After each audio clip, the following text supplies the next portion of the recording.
No niin, tervetuloa mukaan. Ajatellaanpa 1920-lukua. Monelle tulee mieleen se iloinen 20-luku, eikö niin? Jazzia, juhlia, vaurautta. Mutta sen kuohuvan pinnan alla piili kyllä paljon muutakin. Nyt pureudutaan juuri siihen, eli talouteen ja politiikkaan, jotka määrittivät tuon ajan, ja joiden vaikutukset näkyvät itse asiassa edelleen. Eli aloitetaan ihan peruskysymyksestä. Mikä se 1920-luku oikein oli? Oliko se tosiaan vaan sitä yhtä suurta juhlaa ja talousihmettä, vai oliko siinä taustalla jotain paljon monimutkaisempaa? Sellainen tarina noususta ja lopulta aika vääjäämättömästä romahduksesta. Lähdetään selvittämään. Ja aloitetaan tietysti sieltä, mistä pitääkin, eli siitä lupauksesta. Siitä ihan uskomattomasta talousbuumista, joka pisti koko vuosikymmenen käyntiin. Se lupasi vaurautta ja parempaa elämää, ja hetken näytti siltä, että se koskisi melkeinpä kaikkia.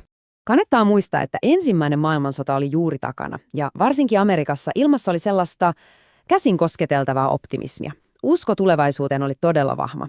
Samaan aikaan teollisuus otti jättiharppauksia, ajatellaan vaikka Henry Fordin liukuhinnaa. Nämä kaksi asiaa yhdessä, siis se optimismi ja uusi teknologia, ne suorastaan sytyttivät aivan ennennäkemättömän talouskasvun liekkeihin. Ja tässä on luku, joka kertoo aika paljon.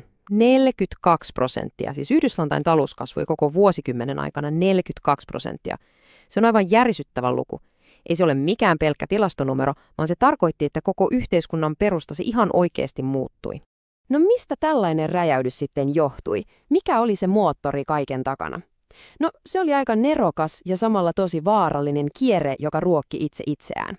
Homma meni suunnilleen näin. Ensinnäkin massatuotanto painoi hinnat alas. Sitten mukaan tuli ihan uudenlainen, tosi aggressiivinen mainonta, joka käytännössä luoi ihmisille tarpeita. Ja kolmanneksi luottoa sai todella helposti. Ja mikä oli lopputulos? No, kysyntä ampaisi täysin katosta läpi. Ja tällä koko ilmiöllä on ihan oma nimensä, massakulutus. Ja on tärkeää tajuta, ettei kyse ollut vain rahasta tai taloudesta. Ei. Tämä oli syvä sosiaalinen muutos. Se ajatus siitä, mitä hyvä elämä on, se alkoi kytkeytyä yhä vahvemmin siihen, mitä kaikkea sä omistat. Mutta talous ei tietenkään elä missään omassa kuplassaan. Politiikka on aina mukana kuvioissa. Joten siirrytäänpä seuraavaksi katsomaan, miten politiikan kentällä oikein reagoitiin tähän kaikkeen, miten se sopeutui tähän uuteen vauhdikkaaseen aikaan. Ja tässä nähdäänkin heti tosi selvä kontrasti. Yhdysvalloissa poliittinen iskulause oli paluun normaaliin.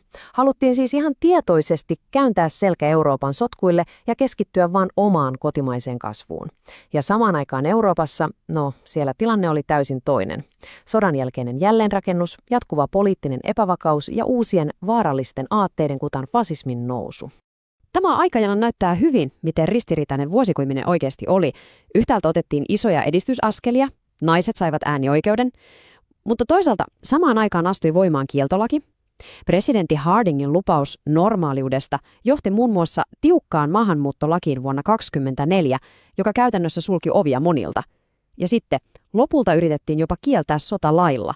Eli politiikka oli todellakin sellainen sekoitus edistystä, eristäytymistä ja syviä yhteiskunnallisia jännitteitä.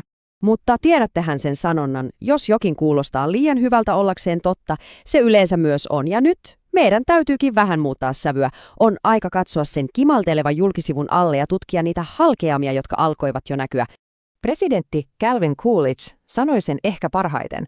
Amerikkalaisten pääasiallinen liiketoiminta on liiketoiminta. Ja tämä lause, se tiivistää sen ajan hengen ihan täydellisesti. Mutta mietitäänpä hetki. Mitä tapahtuu, kun koko kansakunnan ainoa fokus on bisneksessä? Mitkä asiat, mitkä heikkoudet jäävät silloin täysin pimentoon? Jos ajatellaan 20-luvun taloutta potilaana, niin oirelista oli jo aika pitkä ja huolestuttava, mutta kukaan ei halunnut nähdä sitä. Maanviljelijät upposivat velkoihin. Pörssissä keinoteltiin täysin holtittomasti. Tavallisten työntekijöiden palkat eivät nousseet mihinkään. Tehtaat tuuttasivat ulos tavaraa enemmän kuin kukaan pystyi ostamaan. Ja kaiken tämän seurauksena tuloerot kasvoivat aivan valtaviksi. Ja tämä pylväsdiagrammi, tämä näyttää sen ongelman ytimen todella karulla tavalla. Katsokaa nyt. Vuosikymmenen lopussa se kaikkein rikkain 1% kansasta kahmi itselleen lähes 1/4 kaikista tuloista. Ja tästä nousee se aivan keskeinen kysymys. Miten ihmeessä massakulutukseen perustuva talous voi toimia, jos niillä massoilla ei yksinkertaisesti ole enää rahaa kuluttaa? Eli se kaikkein tärkein pointti on tämä. Se kaikki hyvinvointi, se ei ollut kestävällä pohjalla. Ei todellakaan. Se oli kuin korttitalo. Ja mitä korkeammaksi sitä rakennettiin, sitä epävakaampi siitä tuli. Kaikki ne varoitusmerkit ja se räikeä eriarvoisuus, ne olivat jo käytännössä sinetöineet koko nousukauden kohtalon. No niin, kaikki tämä tapahtui siis 100 vuotta sitten. Voisi kysyä, että mitä sitten? Miksi meidän pitäisi välittää tästä tänään?